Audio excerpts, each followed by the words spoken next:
You know that feeling? It's 2 a.m. You're lying in bed, staring at the ceiling fan, spinning around, and your brain just won't shut off.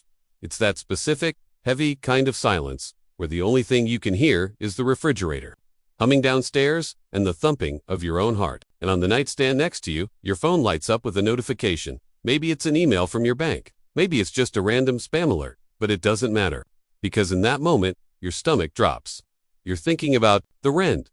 You're thinking about the groceries sitting in the fridge that are slowly going bad. You're thinking about the news headlines screaming about layoffs, inflation, market crashes, and the R word that nobody wants to say out loud. And then there's the most terrifying thought of all. What if it all hits the fan, and I have absolutely nothing to stop it? I've been there. Not just in the theoretical sense of worrying about it, but in the very real, visceral sense of looking at my bank account and seeing a number so close to zero, it might as well not exist. It's a paralyzing place to be. It feels like you're walking on a tightrope over a canyon, and the wind is picking up, and you suddenly realize you forgot the safety net. My name is Mac, and I spend way too much time thinking about money, financial psychology, and why some people seem to effortlessly build wealth while others stay stuck in the same financial patterns for decades. Even when the economy is doing great, let alone when it's falling apart. And honestly, I think we get the whole recession survival thing wrong. We see these TikToks or YouTube videos from people telling you to just cut out your daily latte or invest in ETFs, and it's like, are you kidding me? That's not survival. That's trimming the hedges while the house is on fire. When you're starting from zero, or close to it, the rules change completely. The playbook for someone with a 6-month emergency fund is totally useless to you. You don't need optimization. You need triage. You don't need to save 10%. You need to figure out how to keep the lights on. But here's the thing, and this is the shift I want you to make today. Surviving a recession with no money isn't just about gritting your teeth and eating ramen noodles until the economy gets better. It's actually about understanding the hidden mechanics of how value works, how human psychology functions under stress, and how to flip the script on what resources actually are. Because when you have $0, you actually have more leverage than you think if you know where to look. So, if you're feeling that pit in your stomach right now, or if you're just preparing for the storm because you see the clouds gathering, grab a coffee or, tap water if that's where we're at. And let's talk about how to not just survive, but potentially come out the other side in a completely different position. Let's start with the psychology of the situation, because this is the part that kills people before they even lose a dime. It's the panic. When you hear the word recession, or you see your company freeze hiring, your brain goes into a very specific mode. Evolutionarily, we are wired to scan for threats. And thousands of years ago, threats were lions and tigers and bears. Today, the threat is an eviction notice or a turned-off power bill. But the body reacts the same way. You go into fight, flight, or freeze. And for most people dealing with financial insecurity, it's freeze. You see the monster coming, and you just stand there. You stop opening the mail. You stop looking at the accounts. You pretend it isn't happening because the reality is too painful to confront. I did this. I remember a time when I had a credit card bill that I knew I couldn't pay. I literally threw the unopened envelope in the trash. I thought, if I don't see the number isn't real. Spoiler alert, the number was very real, and the late fees were very real. The first step to surviving with nothing is to completely accept the reality of having nothing. It sounds harsh, but there is a strange freedom in hitting rock bottom. When you're dangling 10 feet above the ground, you're terrified of falling. But once you hit the ground, you can stand up. You can look around. You can figure out where to walk. So, step 1 is the audit, and not the nice, neat audit where you put things into a spreadsheet with color-coded tabs. I'm talking about a coming to Jesus moment with your finances.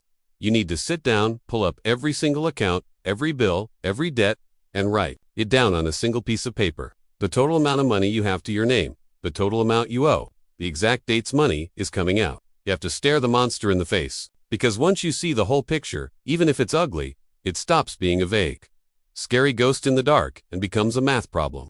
And math problems can be solved.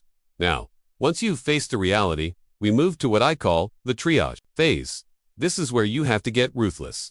Most people, when they try to budget, they try to keep their lifestyle intact. They try to save the lifestyle they can't afford. That is a losing battle in a recession. When you have $0, your goal isn't to save your credit score. It's not to keep your gym membership. It is to secure the 4 walls. This is a concept Dave Ramsey talks about, but it applies doubly here. The 4 walls are food, utilities, shelter, and transportation. In that order. If you have $500 left for the month and your rent is $1,000, But you also have a $200 car payment and a $100 credit card bill. You pay the food.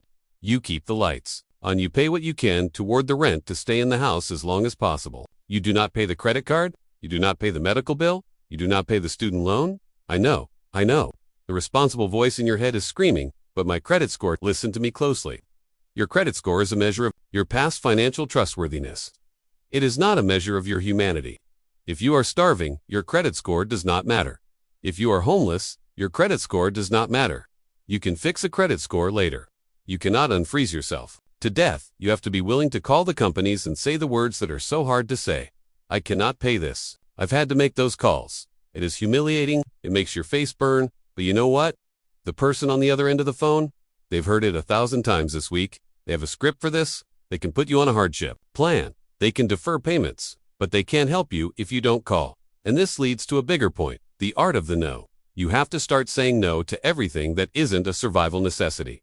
Weddings. Sorry, can't make it. Birthday dinners at a restaurant. I'll celebrate with you over the phone.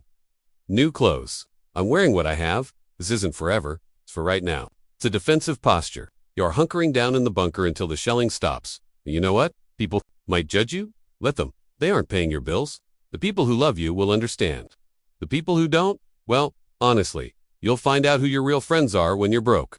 It's a harsh filter, but an effective one. Okay, so we've handled the mindset, and we've handled the expenses. We've cut the fat. Now we're down to the bone. How do you put meat back on the bone when the job market is drying up?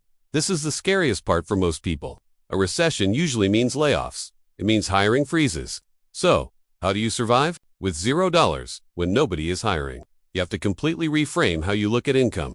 We are trained to think of income as a salary, a bi-weekly direct deposit from an employer. That's great when the economy is booming. But in a recession, that is the least stable form of income there is. It's a single point of failure. If that one company fires you, your income hits zero. When you're starting from scratch, you need to diversify your cash flow immediately. And I'm not talking about passive income or starting an e-commerce empire.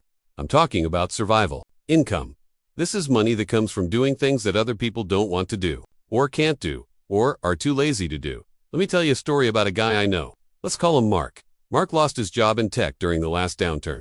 He had a fancy degree, a high salary, and basically zero savings because he had lifestyle creeped his way up to a massive mortgage. He spent 3 months sending out resumes to similar tech firms. Nothing. Crickets. He was drowning. Finally, desperate, he started looking around his neighborhood. He noticed that everyone had these overgrown hedges and piles of leaves in their yards. It was fall. He went to Home Depot, bought a cheap rake and a leaf blower with the last $50 he had, and printed out some black and white flyers that said, "I will clean your yard." He put them on mailboxes. Within a week, he was booked. He was making $200 a day cash. It was hard work. He was sweaty, dirty, and exhausted. But you know what? He was bringing in money. He wasn't waiting for a CEO to approve his hire. He went out and created value. He saw a problem, messy yards, and he solved it. That is the secret. Money is just an exchange of value. If you can find a problem and solve it, you can make money, even in a recession. Now, I know what you're thinking. Mac, I don't want to rake leaves. I have a master's degree. I hear you. It hurts your pride. I've scrubbed toilets when I had a degree on my wall. It feels like a step backward. But you have to ask yourself, do you want to protect your ego, or do you want to eat? In a recession, the service economy often shifts. People with money still have money, but they might be cutting back on their $200 a week housekeepers. But they might hire someone for